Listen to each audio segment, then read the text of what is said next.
The British have selected their Olympic team, and jaws were on the floor when the announcement came out. For those new here, I'm Kensley, the host of Neutral Deductions, a podcast all about men's gymnastics. This is episode 36, and I break down whether or not the British selected the correct team.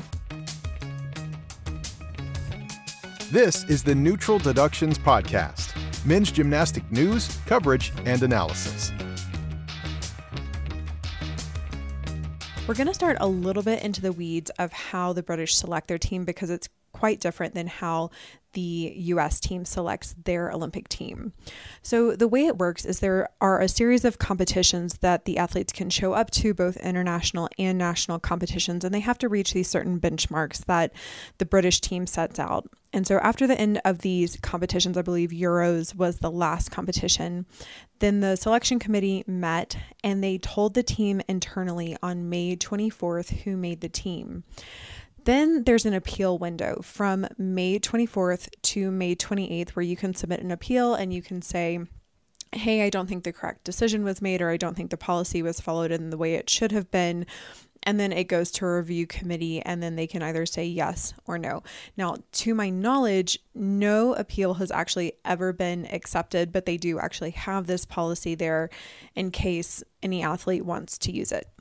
Following the team announcement on May 24th, they go through this embargo period where the athletes aren't allowed to tell anyone if they've made the team or not. And it's a very strict period where they're not allowed to talk to other people. It's usually followed. You typically don't get wind of who has made it or not. But this time there seemed to be several leaks and a couple strange posts. So there was a very strange post from Niall Wilson, 2016 bronze medalist, who said, I can't wait to see Courtney at the Paris Olympic Games. So people thought, okay, Courtney Tulloch's going to be on the team.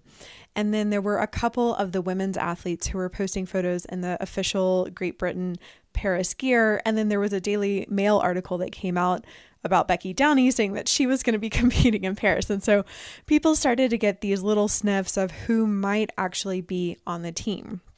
Now, the team was then released on June 13th to the public, and I have to say it was a little bit shocking. So the first four athletes, everyone pretty much assumed that they were going to be on the team. So that's world champion Joe Fraser, world champion Jarman, world and Olympic champion Max Whitlock, and then Harry Hepworth, who made several event finals at the World Championships last year. And this last spot was sort of up for grabs. No one really knew who was going to get it, but it was assumed it would be between Courtney Tulloch and James Hall. Well, the team announcement comes out and it's Luke Whitehouse, two-time European floor champion. And from everyone I've talked to, their mouth was on the floor when this announcement came out. It was a bit unexpected. So James Hall and Courtney Tulloch ended up being selected as alternates for the team. So why was this shocking? Well, I think typically you would think Britain would want to be moving towards a team medal. They're obviously one of the top 5 best teams in the world, have a very good shot at getting a bronze medal. And James Hall is the all-arounder who best sort of fills out the team needs. I know a lot of people were also rooting for Courtney Tulloch because he's been an alternate several times and is generally just a very nice person. And he has done very well. He hit 10 for 10 routines at the European Championships and was really on the up and up, while James was not having as good of a time. So while James technically fit the team better, people thought, well, Courtney's really on the upswing. He won a medal this Olympic cycle at the 2022 World Championships. You know, he really has that potential to make a final. Maybe it will be him. But all of this sort of, the reason I think Luke was chosen was really a domino effect with Max Whitlock pulling out of the European Championships. So Max pulled out with an injury. The extent of his injury is unknown still to this day. And what happened then was James Hall was moved from the individual spot onto the team. And then Luke Whitehouse went from being the alternate to getting that individual spot. And he absolutely came in and grabbed a hold of that chance. And he won the European title for the second year in a row. And he beat Olympic champion Artem Dogopiat in the making. And I think for me and for those on the committee, that really just solidified his spot on that Olympic team. And I think had Max not had an injury, I think had Luke not competed, I don't believe that Luke would have been selected for that team. So it's just interesting the way things work out. So when I went and looked at the official British document about what were the factors that they were considering, the number one factor in order is an athlete's scoring potential to win a medal or achieve the performance targets at the 2024 Paris Olympic Games. Well, you've got world champion Joe Fraser on the team. You've got world champion Jarman on the team. You've got 3-time Olympic champion Max Whitlock on the team. And then again, Harry Hepworth, who had made several event finals at the World Championships last year. And then you have Luke Whitehouse, who just defeated the Olympic champion. Well, they're very clearly making a statement that they are going for individual medals. Did they make the right choice? It depends. They, again, have made it abundantly clear that they are chasing individual medals, which in some ways I think many people find a strange choice, because there are really only 3 teams in the running for the bronze medal.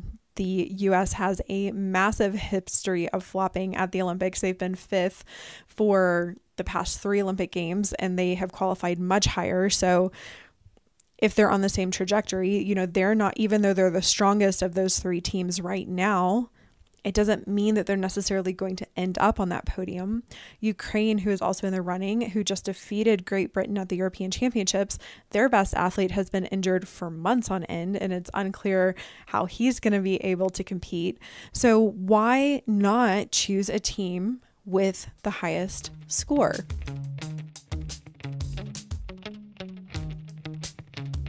Neutral Deductions recently launched this year and is entirely funded by listener contributions.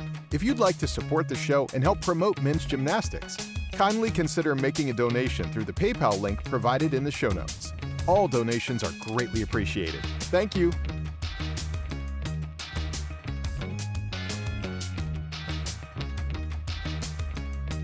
Well, let me tell you what I think the committee was thinking.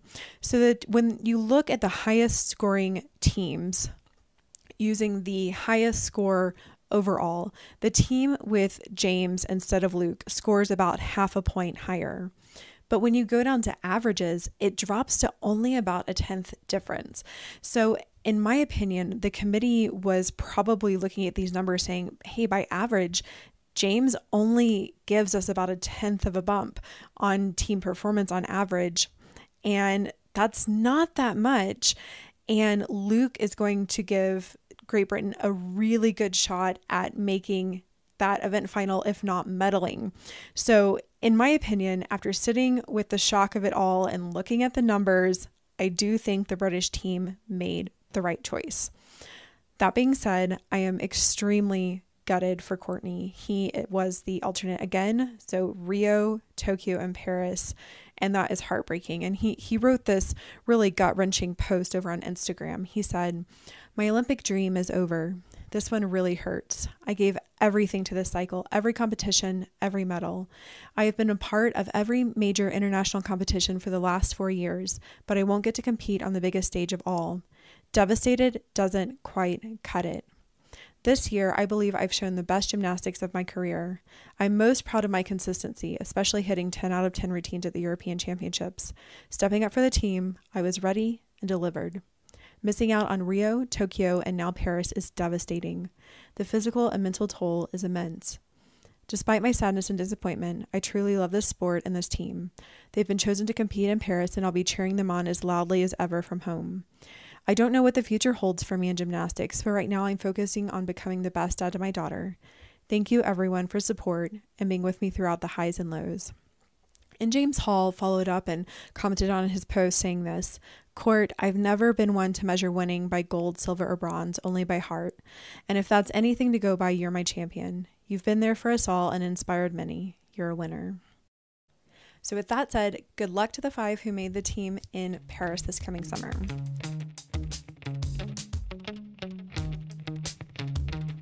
Neutral Deductions is your exclusive gymnastics news platform focused entirely on men's gymnastics. To show your support, please subscribe to Neutral Deductions' YouTube channel and follow us on Instagram.